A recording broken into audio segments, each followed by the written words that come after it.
gente vai conversar hoje sobre como implementar inteligência artificial de forma efetiva, especialmente com um olhar específico para operações de tecnologia em ambientes complexos. Me apresentando rapidamente, eu sou o Nilson, eu sou um dos fundadores da Voider. A Voider é a empresa por trás do Bugging Prod. A gente está buscando outras companhias para ajudar a gente a manter essa comunidade.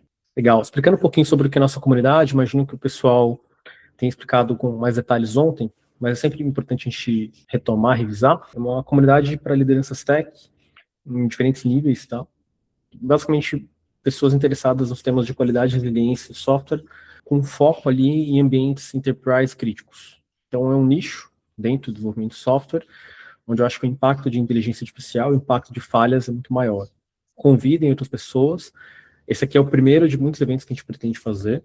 Então, vamos fazer esse negócio crescer o mais rápido possível. Bacana. Para começar aqui o papo, eu gostaria de trazer uma provocação sobre o que de fato é implementar a inteligência artificial de forma efetiva.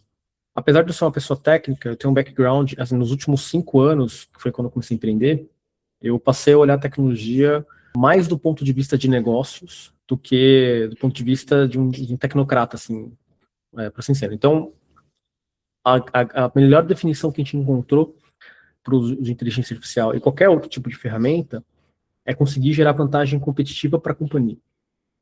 Então, o que não é, de fato, implementar a inteligência artificial? Não é automatizar tarefas, simplesmente. É conseguir, cara, criar workflows, automatizar tarefas ou fazer até automações em menor escala, mas que de fato gerem vantagem competitiva. E vantagem competitiva não necessariamente tem a ver com redução de custo ou substituição de pessoas, mas de fato tem a ver com a gente conseguir mover o ponteiro do ponto de vista de negócios. Conseguir, sei lá, o produto, o serviço que a gente está construindo, fazer ele ser melhor versus a competição. No fim do dia, essa é a definição que na nossa visão aqui, ela representa o melhor retorno para as companhias. E aí a ideia, agora que eu vou explicar um pouco do porquê disso. Tem algumas perguntas erradas que acho que toda liderança tech faz, especialmente agora, a gente está bem no pico do hype de inteligência artificial. Algumas perguntas aí que vocês devem ter ouvido nos últimos meses, mas, por exemplo, como aumentar a adoção de AI nos times? Como se o fato de um time usar AI ou não, do ponto de vista quantitativo, representasse retorno para o negócio. Qual a melhor IDE, ferramenta de IA? Então, assim, cara, se você está usando a ferramenta errada, você pode estar usando Cursor, pode estar usando Copilot, que o resultado não vai vir. Aí tem outras, a que eu gosto muito quantos PRs com IA cada dev faz. Tive a notícia de que até algumas companhias, elas estão medindo isso.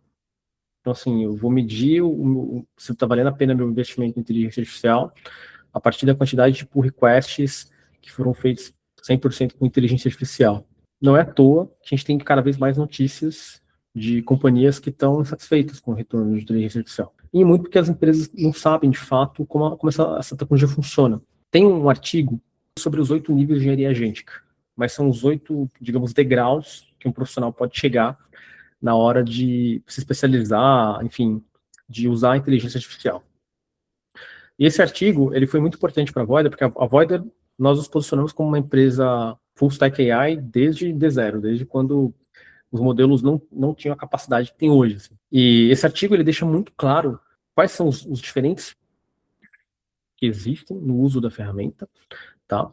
Ou das ferramentas, porque aqui a gente está falando de inteligência artificial olhando muito para LLMs. Mas existem, cara, um conjunto de ferramentas de inteligência artificial que não necessariamente estão no dia a dia de quem trabalha com código. E ele explica também um pouco do valor que você deve esperar de cada nível. Passando rapidamente aqui pelos níveis, ele tem um primeiro nível que é o Tab Complete, que é basicamente aquele autocomplete bem rudimentar lá no começo, tá? Talvez até a primeira versão do Cursor, não sei se a galera usou aqui a primeira versão do Cursor, era isso, autocomplete. Você vai escrever um texto de um código, aí a completa. Depois a gente evolui para as IDEs agênticas, né? Então, o próprio Cursor, o Copilot talvez seja o grande pioneiro nisso. Então, aquele cara que tem um chat, ele tem uma nova interface de chat, você digita, ele navega na codebase, nos arquivos ali, ele consegue criar automações e dar a impressão que ele está escrevendo sozinho, que ele está pensando sozinho, etc. Depois, o terceiro nível, a gente vai chegar no que a gente chama de Context Engineering. Esse tema da engenharia de contexto, ele teve um hype ali no começo de 2025, depois cessou um pouco e agora voltou com tudo. Mas é assim, Putz, não basta a gente ficar só digitando ali no Copilot, no Cursor, a gente precisa ter um contexto rico para que, de fato, as coisas que são geradas pela LLM, elas façam sentido. Porque senão você vai gerar um monte de lixo, vai acabar tendo que jogar tudo fora em muito pouco tempo. Então, na prática, você vai anexar ali algumas documentações, eventualmente vai integrar com outras ferramentas para conseguir acertar mais. Terceiro nível, tá, turma? Quarto nível é o Compounding Engineer. Então, aqui a gente já conseguiu implementar os primeiros feedback loops. Então, a gente garantir, por exemplo, que a cada ciclo, a cada execução de um determinado workflow de inteligência artificial, os próximos fiquem mais inteligentes. Então, é de fato fazer a LLM, de uma forma ou outra, aprender com os dados que são gerados. Acho que um exemplo clássico disso é, por exemplo, você, a partir dos defeitos, dos bugs que vão surgindo, você conseguir fazer um troubleshooting automatizado, por exemplo. Então, se aquele bug, por algum motivo, voltar a acontecer, a IA consegue identificar rapidamente, porque ela já identificou antes, e trazer a solução que foi feita. Que é um bom exemplo de feedback loop que a gente implementou assim na Void, ele funciona bem. Quinto nível, a gente vai para MCP e Skills, que ficaram muito populares ali por conta do Cloud Code, só que muita gente usa MCP e Skills sem todo o resto. Então, acha que vou criar um Markdown aqui, etc., e vai funcionar super bem. Então, a gente deixa de colocar tanta energia ali na parte de prompts, etc., e a gente cria, de fato, superpoderes para que os agentes consigam utilizar sob demanda, conforme eles vão processando as nossas solicitações. Sexto nível, que a gente chama de Harness Engineering. Aqui eu vou entrar mais no detalhe mais para frente, mas, de fato, é onde a gente vai começar a ter os primeiros sinais de tarefas que são realizadas de forma 100% autônomas. 100% ou 99% autônomas, tá? Onde, de fato, o ser humano ele fica muito mais como um human in the loop ou como um gerador de inputs. Então, a gente vai implementar, de fato, um sistema mais complexo de orquestração de LLM que vai mesclar aspectos de todos os demais, os outros níveis anteriores. Se você está no nível 1 e você, de repente, acha que implementando MCP Skills você vai tornar mais efetivo o uso de LLM na sua organização, na sua companhia, muito provavelmente, assim, sem querer ser dono da verdade aqui, porque afinal de contas cada empresa é uma empresa, cada profissional é um profissional, mas muito provavelmente na nossa experiência vai dar errado. Porque são níveis de maturidade que eles representam saltos cognitivos dentro da empresa que não são fáceis de reproduzir no curto prazo. Então, assim, você tem que passar por esses aprendizados, por essas evoluções, para consequentemente chegar num nível de maturidade maior. Não dá para pular direto para. Tem um time que não usa nem tab complete e de repente ele quer desenvolver agente roda em background. O nível 7 e o nível 8 já são talvez ali cenários até mais utópicos que existem hoje em dia em alguns tipos de demandas, mas eles são mais utópicos porque a gente está falando aqui de agentes que trabalham 24/7 sozinhos, e eu não sei se vocês já viram, tem até algumas empresas que rodam sozinho. Recentemente eu vi uma empresa, uma agência de publicidade, que é totalmente autônoma, é open source. Você basicamente pode criar uma agência de publicidade e ela roda inteiramente sozinha. Mas aqui, enfim, pensando na complexidade do mundo que a gente vive, eu acho que a gente não chegou lá ainda, no nível 7 e 8. Olhando especificamente para nosso dia a dia aqui de qualidade e resiliência, o que a gente aprendeu? Eu peguei aqui alguns jobs to be done que fazem parte do dia a dia de todos vocês, imagino. Então, por exemplo, testes exploratórios, cobertura end-to-end, validar regras de negócio, analisar a causa raiz de um incidente, antecipar regressões, antecipar bugs que foram causados por conta de mudança no codebase, monitorar jornadas críticas de negócio, responder incidentes. E eu coloquei aqui, de fato, um threshold, que é qual que é o nível mínimo para você ter efetividade e, de fato, fazer AI transformar a forma como isso aqui funciona, como esse job to be done acontece. Então, na experiência da Voider hoje, é o nível 6, é o mínimo para você, de fato, gerar muito valor com inteligência artificial. Então, se você, trazendo um exemplo, né? Vamos pensar em testes end-to-end aqui.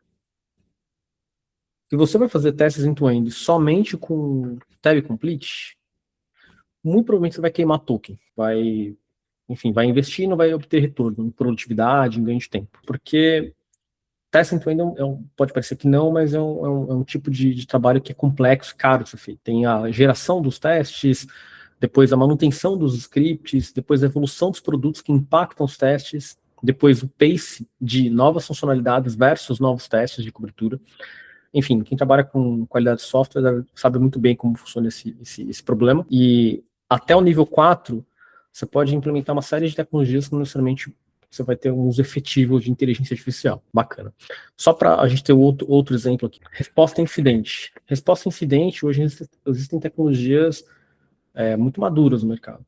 A partir do momento que um incidente é identificado no ambiente produtivo, e ele é notificado através de uma ferramenta, por exemplo, o Opsgenie, que integra ali com os canais de comunicação diretamente com os times de troubleshooting, SRE, qualidade dos desenvolvedores, cara, já é muito rápido hoje. Acontece um incidente, faz troubleshooting, resolve, reverte, faz rollback, enfim, já é bastante rápido. Então, como você consegue gerar valor com AI? É mexer na velocidade, é mexer, por exemplo, na velocidade de análise de problemas mais complexos, porque problemas simples geralmente são bem mais rápidos de serem resolvidos. Pensando em tudo isso, a gente coloca que o nível 6 é necessário, mas aqui já tem um espaço para eventualmente a gente ter algo mais autônomo, de ter, por exemplo, existem algumas empresas que estão atacando esse nicho, de ter resolução de incidentes de forma 100% autônoma, ou, enfim, tendo de fato um human in the loop, só para fazer aquela validação para garantir que o que a IA fez sentido. Então, acho que talvez o primeiro aprendizado aqui, turma, a liderança me cobrou para implementar AI. Cara, a primeira coisa é diagnosticar em qual nível de maturidade que a gente está. Aqui eu estou trazendo, obviamente, um framework, que é o framework aqui do Bacin Ledato. Inclusive, o blog dele é muito bom, recomendo bastante para as pessoas que são interessadas no tema. Mas existem outros frameworks também para medir maturidade. Mas primeiro identifique qual degrau que você está. A partir do degrau que você está, tenta ir para o próximo.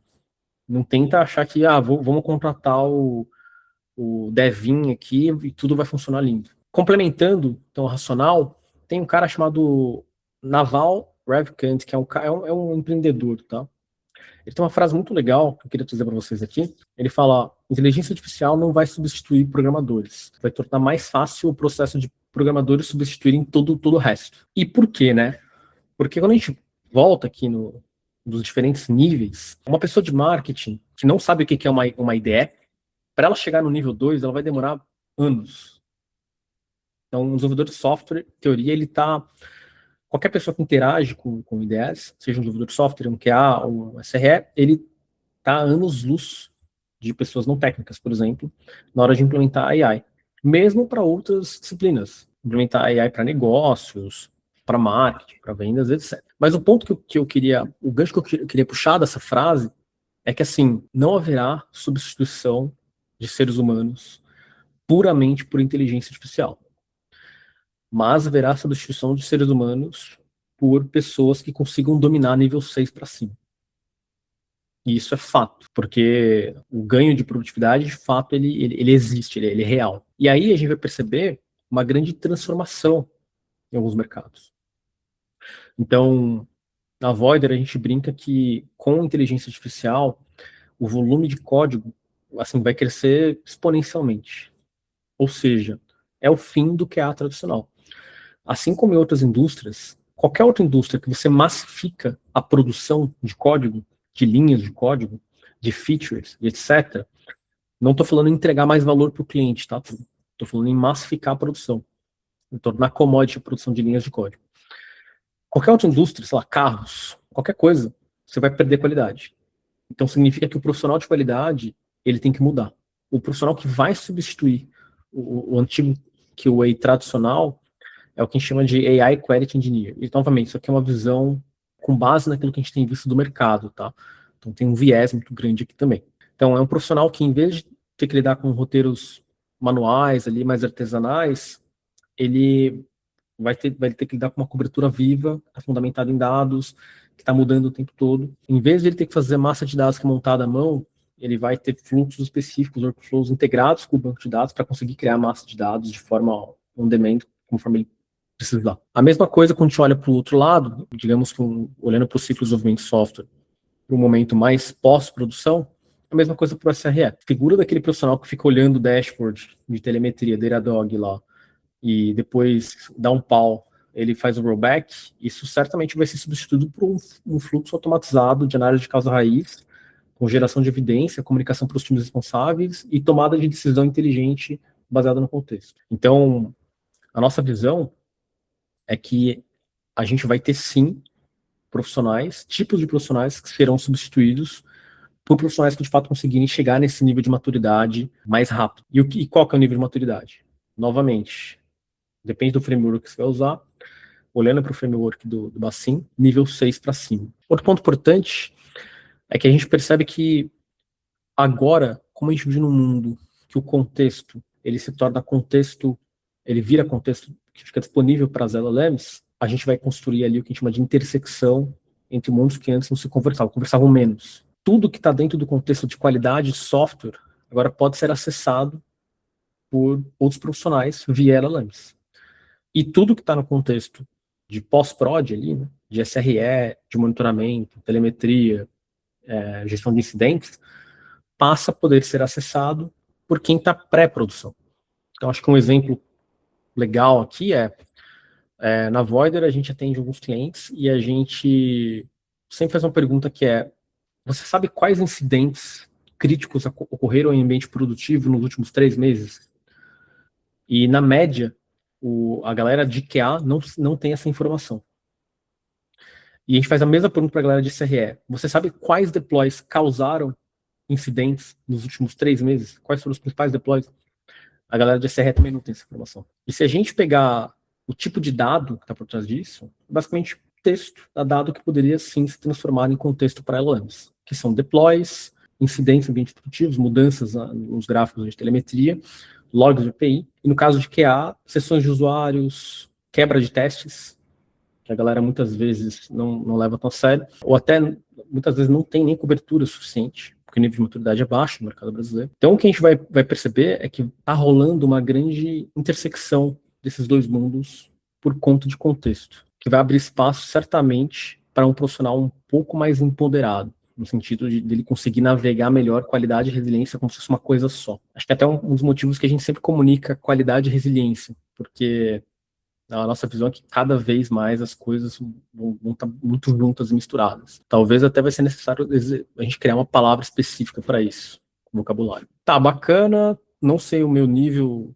de maturidade, de inteligência artificial na implantação, o meu gestor está me pressionando, por onde que eu começo? Aqui tem um racional que a gente construiu na Voider, e que a gente também ajuda os clientes a irem por esse caminho, que é, se você não tem um grafo de contexto muito bem feito, então assim, nem olha para o nível, porque somente o nível é -1, não vale nem a pena a gente tentar fazer diagnóstico. Então, o que é um grafo de contexto? É basicamente um mapa de conhecimento. No fim do dia, um grafo mesmo, é um grafo as is, informação que a gente vai transformar num banco de dados, em dados que vão ser armazenados num banco de dados de grafo, mas ele representa todo o conhecimento acerca de um ecossistema. Então, por exemplo, quais são as fontes de telemetria que a gente tem, quais são os logs de API, de onde a gente tira, eu consigo acompanhar ou não sessões de usuários no ambiente produtivo, eu tenho acesso às codebases, via LLM, não tenho, eu tenho acesso aos PRs, diffs, gestão de incidentes, eu consigo ver via LLM quais são os incidentes que aconteceram, e eu consigo integrar o meu board diretamente. São um exemplo simples, tá? A partir disso, a gente vai conseguir também ter uma visão um pouco mais macro, quais são os produtos que a gente tem, os ambientes, sessões, ferramentas de telemetria, etc. Então, eu vou conseguir conectar as fontes de dados a dados mais estruturados e até ter estruturas de dados que são um pouco mais de alto nível, como, por exemplo, regras de negócio, que, de fato, é o que a gente chama de conhecimento tácito. É o tipo de conhecimento que ele mora na cabeça das pessoas e, enquanto esse conhecimento não ficar acessível via LLM, cara, vai ser muito difícil conseguir gerar valor com o LLM. De zero, é necessário ter um grafo de contexto. A partir do momento que a gente tem um grafo de contexto, tem um segundo momento que é a gente implementar um harness. Cara, o que a gente mais vê no mercado são empresas que contratam harness antes de terem um grafo de contexto muito bem estruturado. Então o cara vai lá e contrata o Devin, contrata Cloud Code, etc. Só que ele não tem contexto estruturado. Então o que acontece? Ele começa a queimar muito dinheiro com o Anthropic, com o OpenAI, etc., com a Cognition, e não somente gera valor. Porque ele vai depender de sorte, vai depender de ter pessoas que são muito geniais, conseguem implementar agentes hipercontextualizados, mesmo tendo uma maturidade baixa em contexto. Então, assim, só vale a pena contratar harness, investir em harness, depois que você tem um grafo de contexto montado. E o que é o harness? Harness é basicamente a solução que a gente vai utilizar. As mais conhecidas de mercado aí, Cursor, Cloud Code, Devin, Windsurf. Algumas, acho que a maioria é multi-LLM, talvez com exceção do Cloud Code aí. A maioria é multi-LLM. mas elas são as ferramentas que elas vão orquestrar a forma como a gente utiliza as LLMs e consome o grafo de contexto que foi criado anteriormente. Se você implementou Cloud Code e não tem um grafo de contexto muito, muito bem feito, você vai cair naquela armadilha de ter que ficar promptando sempre a mesma coisa o tempo todo. E lembrando, tá? Grafo de contexto não é conector. Não é, fiz uma integração com o GitHub aqui, agora tem um contexto do GitHub. Não, não é isso. É de fato fazer um projetinho ali para, cara, definir como a companhia deveria lidar com o conhecimento. Existem até algumas ferramentas de mercado que fazem especificamente isso. Fiz o grafo de contexto, escolhi o harness, você chegou aqui num momento onde você conseguiu, de zero, democratizar o acesso à inteligência artificial com guardrails para todos os times. Você garante que está todo mundo minimamente contextualizado, tem as proteções necessárias para, então, conseguir gerar valor. E aqui a gente vai falar de capabilities. Então, o que são as capabilities? É uma terceira etapa. E aí, um outro problema que a gente percebe muito no mercado são as empresas implementarem inteligência artificial já olhando para capabilities, sem saber que antes é necessário você ter esse processo de estruturação. As capabilities a gente pode resumir como superpoderes que a IA vai de fato entregar para a gente no dia a dia. Pensando no nosso dia a dia aqui, nos campos de qualidade e resiliência, a gente está falando de gerar testes end-to-end, de correlacionar uma falha com uma causa raiz, monitorar a jornada crítica, validar a regra de negócio que mora em diferentes repositórios e que ninguém sabe como funciona. Para você conseguir ter esse nível de superpoderes, você precisa antes dessa camada, de fato, de estruturação. É possível ter algumas capabilities usando LLM que assim, vão ser legais, vão gerar valor? É possível. Só que a tendência é que você vai queimar token com jobs to be done ali que não necessariamente vão gerar valor para a companhia. A gente voltando lá no começo, vão ser efetivos a ponto de gerar diferencial competitivo para a companhia. Por quê? Porque sem contexto vai ser muito superficial. Tá? Além dos riscos, né? Além do risco de cibersegurança, do risco de uma outra coisa que a gente escuta muito, é a falsa sensação de produtividade que aí atrás. Você fala, legal, tô fazendo um monte de feature nova aqui, tô conseguindo fazer um monte de teste aqui. Aí, cara, quando você vai ver em produção, as coisas param de funcionar, você não sabe por que param de funcionar, ou outras pessoas não conseguem ter o mesmo nível de produtividade. Então, novamente, se não tiver contexto, não vale a pena ter harness. Depois que você tem harness e contexto, aí então você pode se dar o luxo de olhar mais para capabilities, entrega de valor real. Falei pra caramba um monte de palavra bonita aqui. Eu queria trazer 2 exemplos reais, assim, de casos de uso que só podem existir a partir do momento que a gente tem harness e contexto implementado, tá? Então eu trouxe primeiro uma análise de causa raiz de um teste API falhando, onde a gente vai cruzar dados de um Playwright e de um Dynatrace. O Playwright está olhando para a aplicação, para a API específica, está reproduzindo aqui um fluxo da API, e o Dynatrace, ele está olhando para o que a API está fazendo do lado de dentro, na parte de back-end, porque é de um player bem parecido com o Datadog de telemetria. E a partir disso a gente vai chegar numa causa raiz, uma evidência que utiliza skills e harness e depende desse contexto. Se você não tiver esse contexto estruturado, não vai adiantar. O segundo caso é um caso onde a gente consegue transformar sessões reais de um usuário em testes autônomos. Então a gente consegue pegar, por exemplo, a forma como o usuário navega no ambiente produtivo de uma aplicação web, com todos os detalhes, o lugar onde ele clica, as requisições que acontecem, o payload dessas requisições, etc. A gente gera cenários priorizados a partir de uma skill específica, geração de cenários, e a partir desses cenários eu consigo automatizar ou não. Isso de forma 100% autônoma. Novamente, como é possível? Só é possível porque eu consigo estar hipercontextualizado para resolver esses problemas.